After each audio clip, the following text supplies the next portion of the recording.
dana bait dan pembinaan lupa ya, dan pembinasaan orang-orang Kanaan dikatakan sebagai sebagian akibat kebiasaan-kebiasaan mereka yang mesum.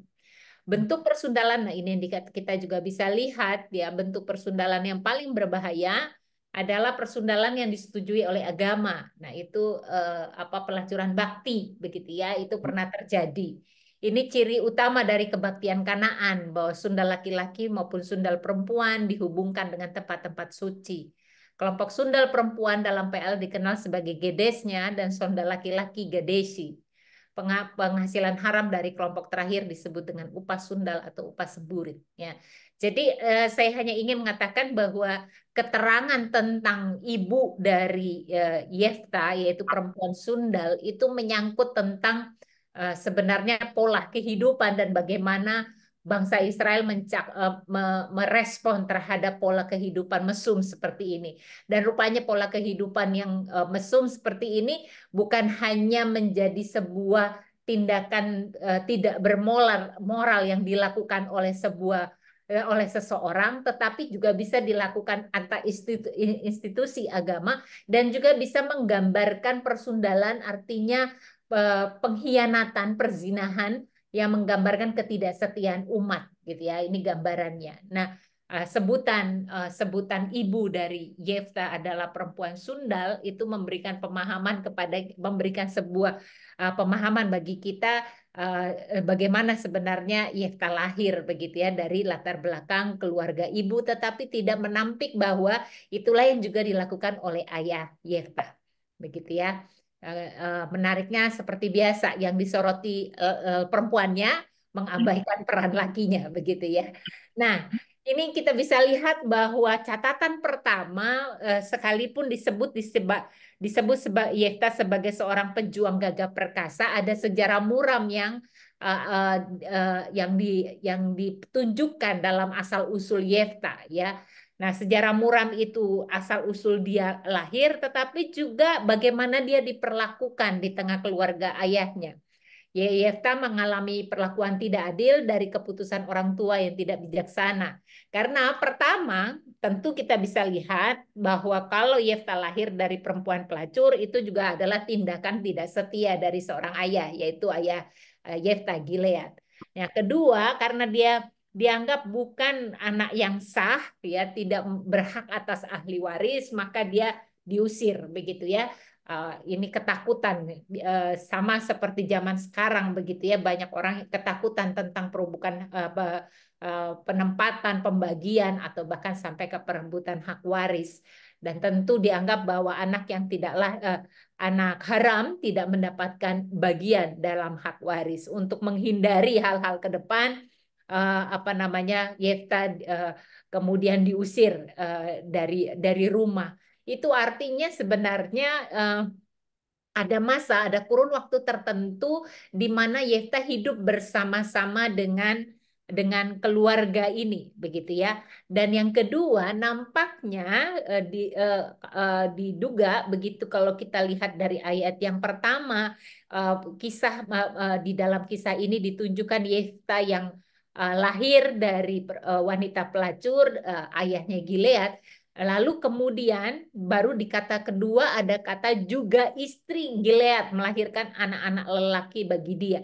Jadi nampaknya Yefta lahir dulu begitu ya. Yefta lahir dulu, berada di tengah keluarga ini, lalu dari istri yang sah melahirkan anak laki-laki, mereka tumbuh tumbuh bersama, lalu pada saat dewasa baru diusir begitu ya. Karena rupanya ketakutan tentang hak waris melatar belakangi itu. Nah, pengusiran itu membawa Yefta kepada sebuah dunia baru, ya, dunia keras untuk bertahan hidup. Di sana dikatakan dia meninggalkan saudara-saudaranya itu dan tinggal di tanah Top. Di sana orang luntang-lantung bergabung dengan dia, gitu ya. Ya, Yefta mencoba ya bertahan di tengah situasi yang dihadapi, kesulitan yang dihadapi, lalu dia masuk ke dalam gerombolan perampok, ya. Di sana dikatakan bergabung dengan dia dan pergi merampok bersama dia. Ya, sebuah cara bagaimana catatan suram di awal ini digambarkan bagaimana Yefta lahir Yefta diperlakukan dan Yefta melewati hidupnya di usia dewasa. Nah, mungkin kemudian baru kita masuk di ayat 4 sampai ke 11 adalah babak baru. Jadi ayat 1 sampai 3 menunjukkan pengalaman hidup Yefta di masa lalu kemudian dia akan masuk ke dalam babak baru kehidupan di ayat 4 yang 11. Orang buangan yang dipanggil pulang, orang yang diusir dipanggil pulang dan kemudian mendapatkan tempat.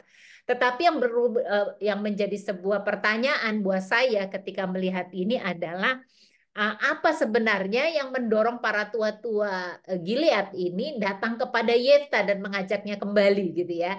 Kira-kira berarti ada sesuatu yang dilakukan Yefta sehingga itu membuat para tua-tua mempertimbangkan Yefta dalam hal melawan Bani Amon. Berarti ada sesuatu di dalam diri Yefta yang didengar oleh mereka atau ada sebuah berita atau ada sebuah nama besar atau ada sebuah tindakan khusus yang dilakukan oleh Yefta sehingga di saat mereka berada di dalam tekanan penindasan yang diingat oleh para tua-tua ini Yefta. Kan menarik ya kalau misalnya dia menjadi orang buangan yang dibuang dari sekelompok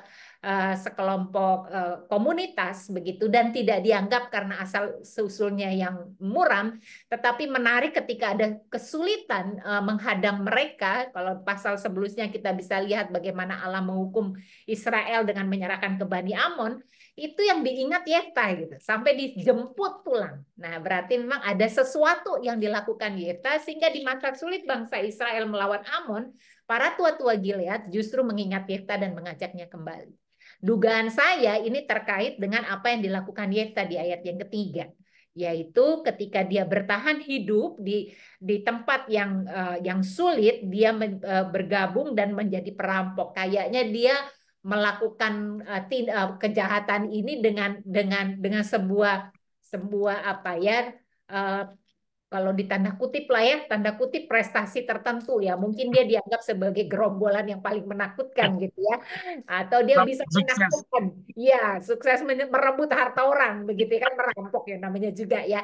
Jadi mungkin dia punya nama besar di dunia itu sehingga kalau disebut di ayat yang satu sebagai orang yang pejuang gagah perkasa, mungkin para tua-tua Gilead ini melihat bahwa Yefta yang punya reputasi tertentu begitu ya bisa ditarik kepada tujuan yang berbeda dengan kemampuannya, yaitu untuk melepaskan bangsa Israel. Saya menduganya demikian ya. Nah, kemudian kita bisa lihat perjumpaan para tua-tua Israel dengan Yefta adalah sebuah dialog begitu ya, dialog ya bagaimana para tua-tua Gilead ini menjemput Yefta di tanah Tob, lalu yang diresponkan oleh Yefta adalah mempertanyakan kembali apa yang terjadi di masa lalu. Menurut saya ini juga menarik ya, bahwa ini cara Yefta juga pulih menurut saya dari sebuah penolakan. Orang yang ditolak, orang yang terusir itu orang yang terluka tentunya ada kepahitan di sana sehingga dia mempertanyakan. Jangan sampai kehadiran saya itu habis manis sepah dibuang gitu ya. Kalau dulu saya hadir di tengah keluarga yang belum punya anak, begitu punya anak dan tumbuh dewasa saya dibuang gitu ya. Nah, kemudian apakah nanti ketika Bani Amon ini ditaklukkan, lalu nasib yang sama itu akan dialami dia? Atau memang pertanyaan kenapa kamu datang menjemput aku karena kamu sendiri yang pernah mengusir aku adalah juga pertanyaan yang membutuhkan penyembuhan gitu ya dari tindakan penolakan dan pengusiran itu sendiri begitu ya. Dan itu yang kita lihat bahwa di ayat yang ke-8 dikatakan kata memang sekarang kami datang kembali kepadamu, sebenarnya itu adalah sebuah kata pengakuan juga yang ditunjukkan oleh para tua-tua Israel bahwa apa yang dikatakan oleh Yefta itu faktanya benar. Mereka sudah melakukan itu.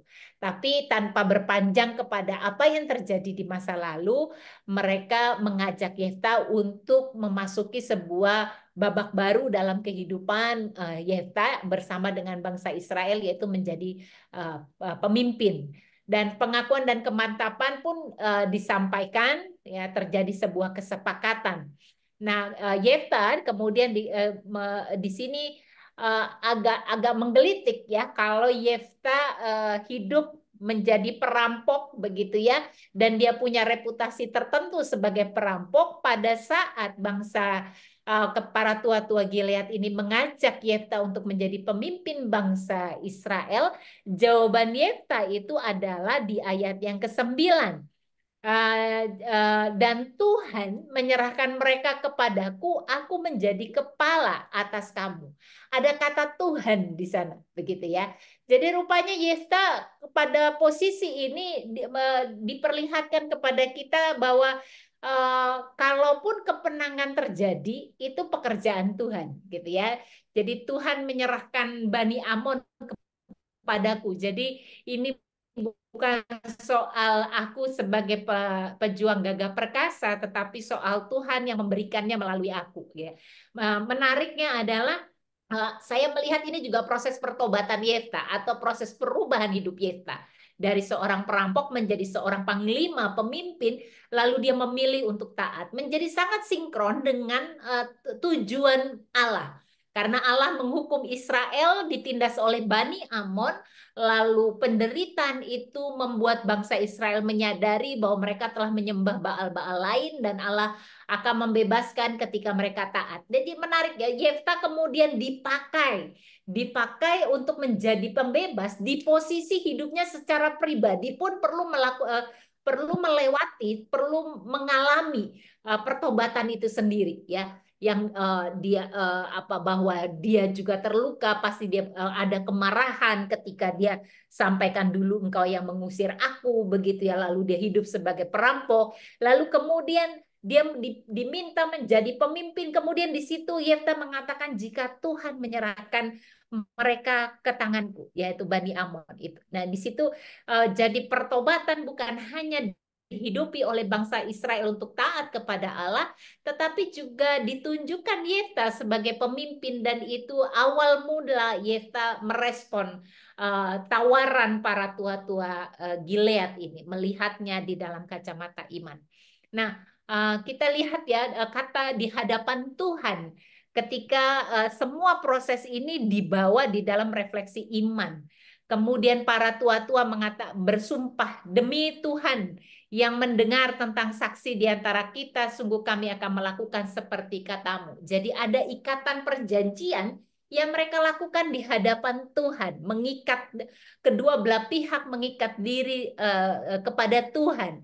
Mengikat diri kepada Tuhan bukan saja supaya kedua belah pihak itu melakukan tanggung jawabnya dengan baik dan benar begitu atau konsekuen begitu ya. Jadi seperti diikat dalam perjanjian, tapi menurut saya mengikat diri kepada Tuhan itu juga menjadi sebuah gambaran bahwa ini adalah sebuah langkah besar dari sebuah pertobatan.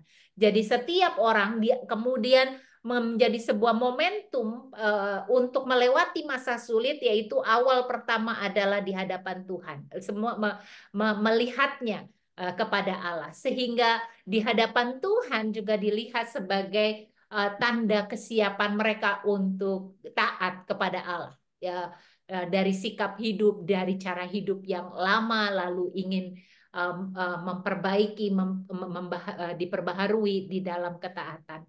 Jadi ini di hadapan Tuhan bisa dipahami juga sebagai tekad untuk bertobat ya. Dan Yefta menunjukkan dia sebagai panglima, sebagai kepala yang tunduk kepada Allah. Itu dinyatakan, ditunjukkan oleh Yefta sebelum dia bertempur melawan Amon. Dia menunjukkan sikapnya untuk memilih taat kepada Allah, dan kemenangan itu dianggap sebagai sebuah anugerah yang Allah berikan. Nah, ketaatan kita bisa lihat kembali bahwa secara berulang ini terus disampaikan di dalam kitab Hakim-Hakim, yaitu ketaatan adalah sebuah cara hidup yang dituntut dari umat. Ketaatan menghasilkan berkat, gitu ya. Ketidakketaatan akan menghasilkan penderitaan dan kutuk. Nah, di sini diulang kembali bagaimana ini menjadi sebuah konsekuensi dari pilihan hidup. Kalau taat adalah sebuah cara hidup yang diharapkan ditunjukkan oleh kehidupan, dan itu yang membuat umat juga diberkati.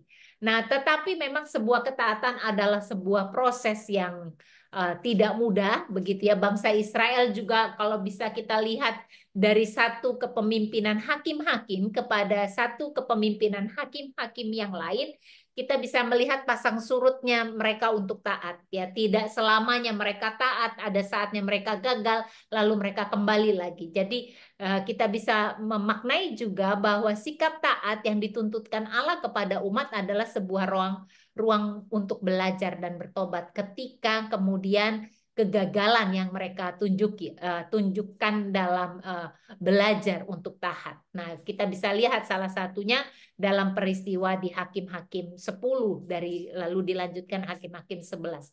Mereka gagal untuk taat. Tapi toh kegagalan mereka untuk taat dipakai oleh Allah menjadi ruang untuk belajar dan bertobat. Nah, dari sini kita bisa lihat bahwa masa lalu sekelam apapun bukanlah penghalang untuk dibentuk dan dipakai Allah. Dimulai dari pertama-tama kita melihat sebuah kehidupan bangsa, tapi menariknya seorang pemimpin. Kita selalu mengatakan kita tidak bisa membersihkan rumah kalau sapunya kotor, gitu ya. Tetapi di tangan Tuhan, sapu kotor dibersihkan untuk dapat membersihkan yang lain. Nah, ya, kita biasanya buang aja udah itu sapu begitu ya. Tapi Allah justru mengambil langkah yang berbeda. Jadi sekelam apapun pengalaman hidup bangsa Israel yang telah gagal untuk taat, dan sekelam apapun pengalaman hidup Yefta di masa lalu dengan keputusan-keputusannya, tapi dua belah pihak ini baik sebagai komunitas dan sebagai personal direngkuh Allah dalam satu tujuan, yaitu hidup di dalam ketaatan, dan mereka bersama-sama melakukan kolaborasi melawan Bani Amon, ya. Dan di situ kembali kita ditunjukkan bahwa masa kelam itu sama sekali bukan alasan dan penghalang untuk dipakai oleh Allah. Nah, kemudian kita bisa lihat di dalam sikap ketaatan, kita bisa melihat pekerjaan Tuhan, ya, pekerjaan Tuhan, pengalaman hidup ya untuk berpusat kepadanya. Jadi ketaatan itu adalah proses untuk selalu melihat Tuhan, selalu berpusat kepada Allah senantiasa, dan jatuh bangunnya kita juga ada di dalam pimpinan Allah untuk bisa dibangkit kembali dan memulai sebuah catatan baru bahkan dari kegagalan. Itu yang bisa saya sampaikan dari sebuah perikop awal tentang Yefta, ya, yang awal mulai dijemput begitu ya, dipercaya melakukan sebuah panggilan di tengah bangsa Israel. Silakan kalau ada yang mau merespon. Iya, terima kasih, Pendeta Vera. Ya. Ada hal-hal menarik yang sering luput dari pengamatan kita ketika kita mencoba untuk belajar dari Yefta. Penting sekali sebetulnya menurut saya membahas soal Ibu Yefta, dan itu dibahas dengan detail tadi oleh Pendeta Vera, menekankan bahwa dia pelacur. Tetapi ada satu hal yang lain. Ya. Selain pelacur disebutkan dia adalah wanita yang lain. Jadi apa namanya? Will ya, Will. Will. Tidak semua pelacur adalah wanita lain, dan tidak semua wanita lain adalah pelacur. Maknya Yefta dua-duanya. Ya, ya, ya. Ini menjadi menarik karena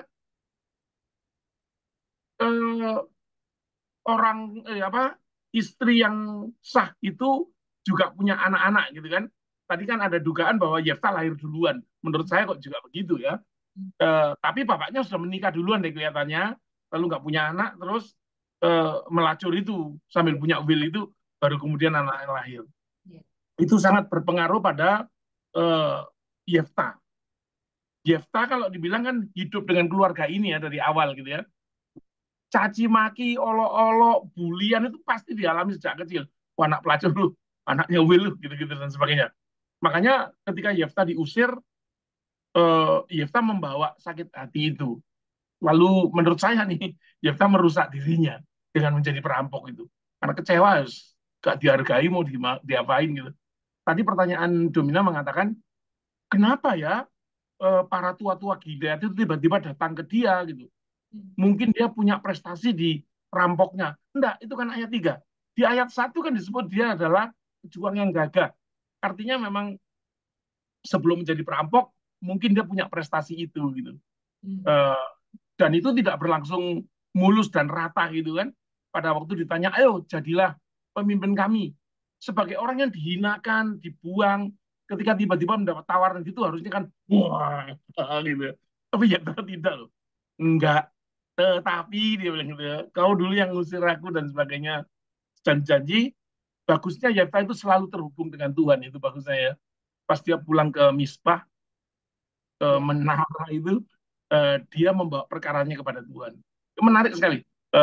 Kisah ini memang pembukaan, tapi Pendeta Daniel membukakan apa namanya, membukakan satu apa istilahnya wawasan gitu untuk kita bisa menggali lebih dalam dan mengikuti yang berikutnya.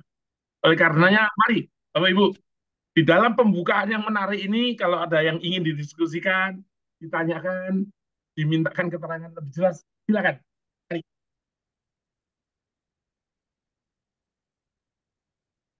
Mari, mari. Mari Pak silakan. Gunawan, Ada yang mau Pak Gunawan sudah ya. membuat catatan? Belum Pak Jarwo, Belum, belum oke. Pendeta Vera. Ya, ditunggu ya Pak. Ya.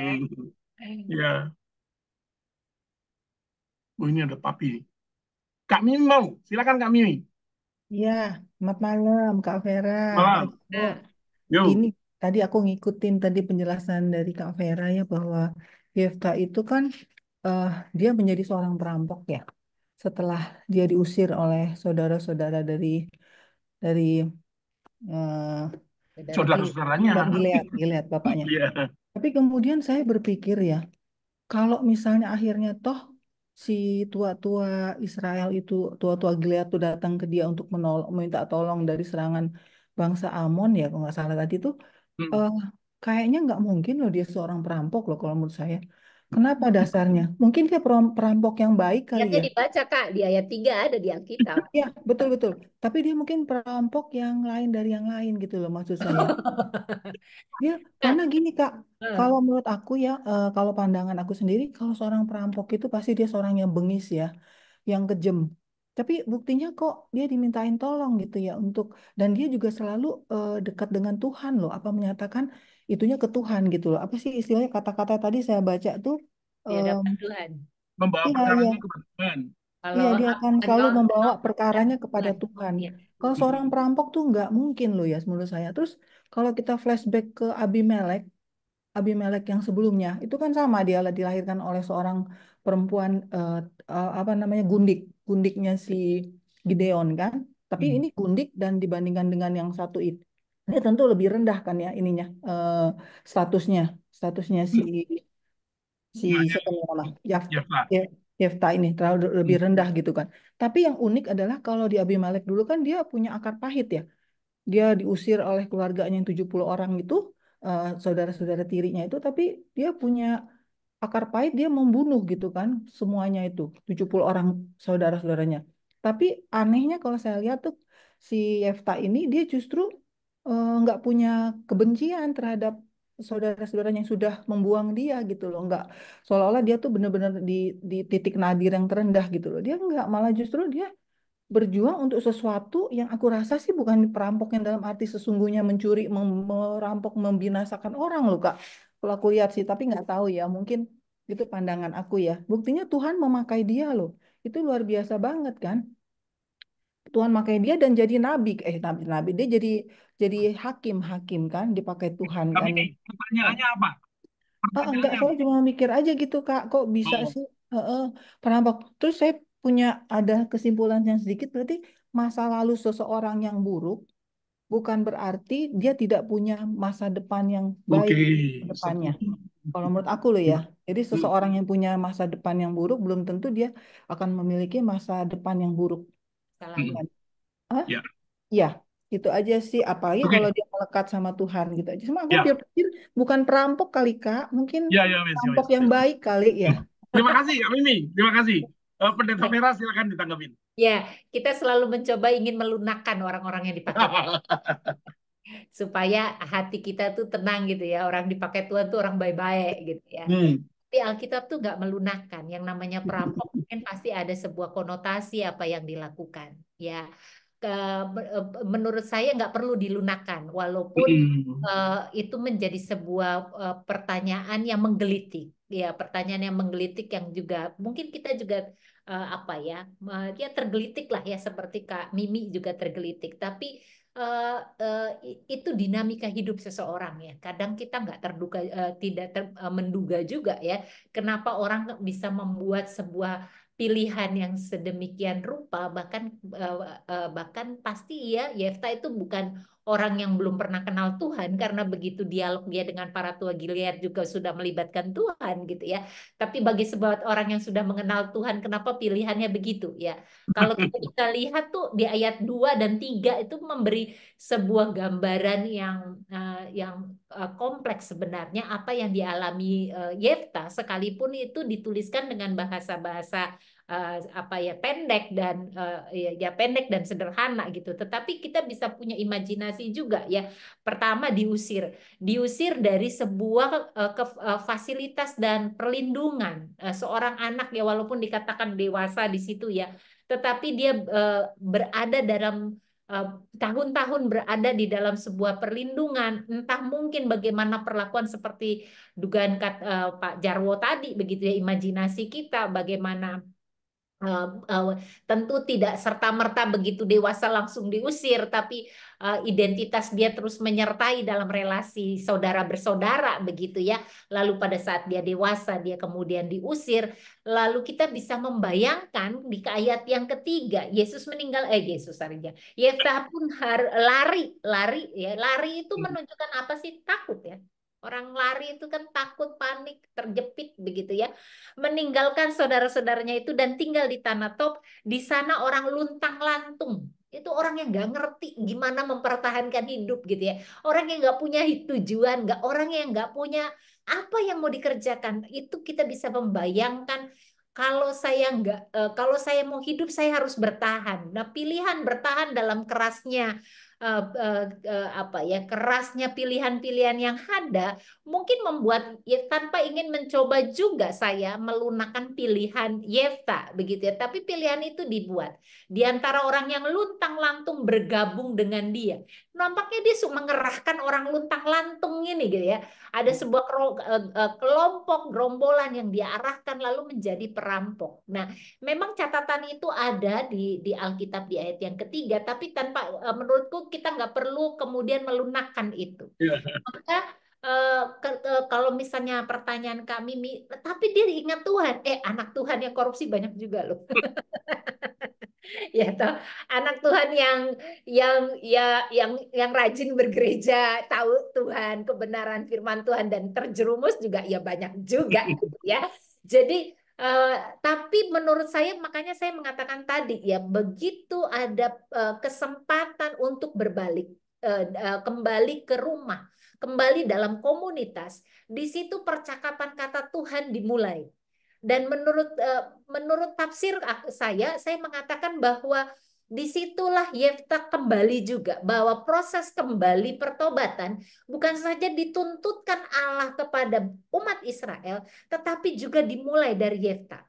Ya, kalau kita bisa melihat ya, perampok dengan segala metodenya, mungkin dia tidak bunuh orang, bisa jadi, atau dia sangat sadis, atau bagaimana ya, seperti dugaan kami ini, bisa saja kita nggak punya gambaran riwayat perampokan yang dilakukan oleh Yefta, tapi perampokan itu sendiri memberikan konotasi, memberikan asumsi kepada kita apa yang dia lakukan. Tapi pada saat dia diminta untuk memimpin bangsa Israel menyerang Bani Amon, ayat 9 seperti dikatakan Tuhan menyerahkannya kepada. Nah, di situ saya memaknai pertobatan itu diawali dari Yefta. Bagaimana dia kembali. Jadi menarik ya cara, makanya saya sejajarkan ya. Israel sudah tidak tidak taat pada Allah, Allah hukum, lalu Allah memberi Bani Amon. Nah, cara Allah mau melepaskan Israel dari Bani Amon justru lewat Yefta yang hidupnya juga mengambil sebuah pilihan yang salah gitu.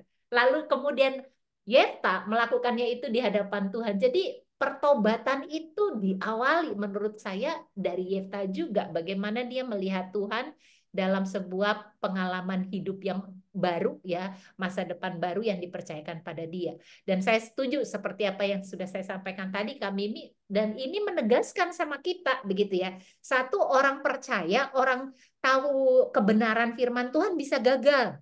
Sangat bisa gagal. Sama seperti Yefta, sama seperti bangsa Israel. Yang kedua, kegagalan dan kegagalan yang membawa kita kepada kekelaman hidup itu ternyata tidak menutup kesempatan baru. Allah selalu meraih gitu ya. Allah meraih bangsa Israel, di saat yang sama Allah juga meraih Yefta. Lalu ada masa depan baik sekelam apapun masa lalu seseorang. Dan itu ditunjukkan lewat cerita ini. Tapi tentu perlu respon. Makanya Yefta meresponnya kan mulai, kalau bangsa ini diserahkan Tuhan padaku, artinya kalau aku menang, ini Tuhan yang nyerahin gitu ya. Itu dimulai dari Yefta, bahwa anugerah Allah direspon oleh Yefta, dan itu menandai babak baru Yefta melihat pekerjaan Tuhan dan dia dihidupi dengan cara baru. Begitu Kak. Terima kasih, Pendeta Vera. Demikian Kak Mimi. Iya Kak, jadi sama aja sih Yefta ini, kalaupun dia seorang penjahat ya kan Tuhan bisa pakai siapa aja yang jahat ya Kak ya. Jadi Ya, seperti Musa juga dulu kan seorang pembunuh ya, Tuhan bisa pakai kan akhirnya dia jadi seorang yang hebat ya. Tapi kalau misalnya ini si Amon ini, kalau aku nggak salah ya Kak ya, itu bangsa yang kalau nggak salah itu dia sebenarnya satu rumpun sama sama Israel juga ya. Dia tuh anaknya Lot ya. Lot itu kan akhirnya setelah Sodom dan Gomora itu kan dia punya anak ini tolong Kak perempuan. Mimi, tolong Ah, jangan melebar. Ini udah enggak, dibahas di dua pembahasan enggak, sebelumnya. bukan Pak Jarwo. Saya cuma mau nanya kalau bangsa Amon itu, apakah dia itu seorang kenapa gitu dia bukannya tadinya dia bagian dari Israel gitu loh Pak. Maksud saya, Bukan, kenapa? bukan. 2 minggu yang lalu saya yang menjelaskan itu. Oh Bahwa bukan ya? bangsa Amon dan bangsa Moab itu adalah keturunan Lot. Iya keturunan Ada, Lot. Iya betul. ya, Makanya saya bilang dari anaknya dua perempuan kan. ya, ya. Heeh. Eh, Iya. Kenapa kok terima jadi kasih jahat? Kak Mimi. Maksud saya gitu loh, Ya, Pak. hmm. Kok menyerang Israel? Enggak kan mereka bukan Israel, mereka bukan Israel. Israel kan anak-anak Yakub aja. Mereka bangsa yang menduduki di situ dulu, Oh iya yang iya, tidak oke oke. terima orang-orang Israel Iya. itu datang gitu aja kan. Oke, Kak. Oke, Pak Hmm. Jarwo. Thank you. Terima kasih Kak Mimi. Bapak Ibu yang lain silakan. Ya, Pak Jarwo. Oh, Pak Samosir, silakan Pak Samosir.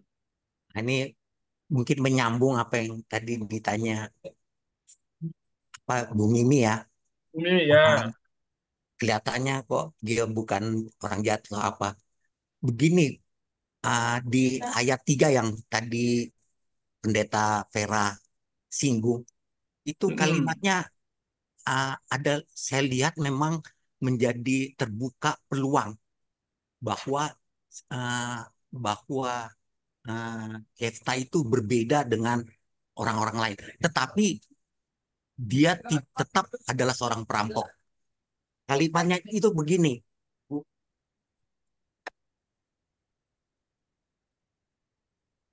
maka larilah Yefta dari saudara-saudaranya itu dan diam di tanah Top. Hmm. Nah ini kalimat berikutnya. Di sana berkumpullah kepadanya. Jadi saya memahaminya, orang-orang yang mungkin teman-teman perampok ini yang berkumpul kepada Yefta. Hmm. Bukan Hmm. Yefta yang menggabungkan diri kepada para perampok. Ini yang mungkin membedakan ya, bagi saya ya, membedakan memang Yefta is perampok juga karena dia merampok, akan kayak seperti yang Ya. pendeta bilang. Hmm. Cuma memang dia beda, dia mungkin menjadi pemimpin perampok. Ya, Ya. karena orang-orang berkumpul kepadanya. Nah, itu Hmm. pemahaman yang saya itunya. Dan Ya. ini menarik. menarik sekali yang kemudian ya akhirnya seperti Bu Pendeta Vera bilang, ketika dia diminta untuk apa namanya, untuk memimpin Orang Gilead. tua, nah, dia Hmm. dia siap dan dia serahkan kepada Tuhan dan dia kemudian bertanya apakah saya yang menjadi kepala atau tidak. Jadi memang ini menunjukkan bahwa dia tuh tetap kepala gitu dan dia mau dipakai oleh Tuhan untuk itu gitu. Hmm. Ya, itu Oke. aja mungkin. Terima kasih Maaf Pak kalau Samosir. keliru. Ya, enggak ada keliru. Pendeta Vera silakan kalau mau menanggapi. Ya, makasih Pak. Ya memang cara kita mungkin agak lebih lebih tertolong ya dengan dua tafsir, dengan dua terjemahan ya. Kalau terjemahan apa terjemahan satu itu memang dituliskan di sana berkumpullah kepadanya petualang-petualang yang pergi merampok bersama-sama dengan dia ya. Jadi kalau mau digambarkan di sana berkumpul, di sana berkumpullah kepadanya. Jadi memang ini bisa Yefta lalu kemudian seperti ini jadi magnet lalu kumpul bareng gitu ya. Nah, Ya. Saya begitu, Pendeta. kalau di TB2 dituliskan di sana orang luntang lantung ya, petualang-petualang dianggap sebagai orang luntang lantung itu juga memberi gambaran yang orang kagak yang nggak punya kerjaan lah begitu ya, orang yang nggak tahu tujuan hidupnya bergabung dengan dia ya. Jadi Istilahnya preman kali ya, Kak. Ya, bisa begitu. bisa Bisa jadi begitu ada Kak di Ying. sana kali ya. Jadi jadi memang dia kayak magnet gitu ya. Orang kemudian bergabung lalu Iya. pergi bersama dengan perampok. Nah, itu sebabnya yang menjadi pertanyaan saya tadi di slide. Ada apa dengan Yefta sehingga pada saat reputasi dia sebagai perampok di saat bangsa Israel ini dijajah oleh Bani Amon, yang dipikirkan oleh tua-tua itu Yefta gitu loh. Dengan analogi kan ada banyak pemuda lain gitu ya. Ada banyak pemimpin lain begitu yang mungkin juga sama punya ini. Kenapa yang dilihat tuh Yefta gitu loh. Yang notabene tuh udah diusir, udah di luar dari mereka gitu ya. Tapi kok yang dilihat Yefta gitu. Bukannya seorang yang di apa ya, yang ada di antara mereka yang punya keahlian kemampuan mumpuni untuk memimpin mereka melawan Bani Amon. Menurut saya itu rencana Allah begitu ya. Bagaimana pemulihan itu terjadi melewat Yefta dengan sejarahnya yang unik. Itulah cara Allah apa ya, memulihkan Israel yang juga sudah tidak taat kepada Allah begitu ya. Tapi saya juga berpikir-pikir ada reputasi khusus yang dilakukan oleh kita yang membuat Orang itu. iya, seperti kayak apa ya? Tiba-tiba apa ya? Semua kelihat dia gitu ya dengan apa yang dia lakukan. Semoga reputasinya tidak seperti dugaan Kak Mimi begitu sangat kejam dan sadis gitu ya. Tapi mungkin ada reputasi lain yang dia diperhitungkan begitu untuk memimpin. Ya. Strategi kah? Bisa jadi. Ya, cara dia menghimpun orang bisa menjadi kekuatan yang besar, jadi kepala geng atau kepala preman katakan, bisa jadi gitu ya. Kan Ya. memimpin segitu banyak orang luntang-luntung yang kagak ngerti kerjanya itu bukan pekerjaan mudah begitu ya. Dan mengkoordinir mereka. Mungkin itu bisa jadi menjadi salah satu Ya. pertimbangan kenapa para tua-tua Gilead menghubungi Yefta. Boleh nambahin sedikit, Mbak? Silakan, Pak. Kalau kita menilai Yefta dari ayat 3, kan pernah lupakan ayat 1 supaya kita tidak bingung. Ngengat yang datang kepada cahaya, Pak Samosir. Bukan cahaya yang datang ke ngengat. Yefta pada waktu ke tanah Top, ya dia adalah Yefta, pejuang gagah itu. Lalu orang-orang luntang-lantung yang nggak ngerti mesti ngapain ini, mosok mau begitu terus gitu. Nyarilah mereka pemimpin, barangkali dapat tuntunan. Nah itu, begitu kumpul, mereka merasa gagah itu. Yefta kan memang terkenal berani. Ayo, kita bertani nggak bisa, bukan kayu juga nggak bisa, tapi kita perlu hidup gitu, ngerampok yuk gitu. Tindakan perampokan Yefta nggak pernah bisa dibenarkan, tetapi apa sih, burung sewarna terbang bersama ya, para gembel itu tadi, para petualang itu kan pikirannya aneh gitu loh, ya sudah ngerampok aja gitu. Nah, kumulasi dari apa yang keputusan yang diambil Yefta dan apa yang dilakukan oleh Yefta itu mungkin juga menjadi sebuah catatan prestasi tersendiri begitu waktu Gilead itu, makanya mereka tiba-tiba datang karena itu. Malah rampok kok didatengin gitu ya. Mungkin begitu Pak Samsir. Terima kasih. Makasih Makasih Pak Oke. Jarod, makasih Bu Ya, Pendeta. Terima kasih Pak. mari Bapak Ibu yang lain silakan.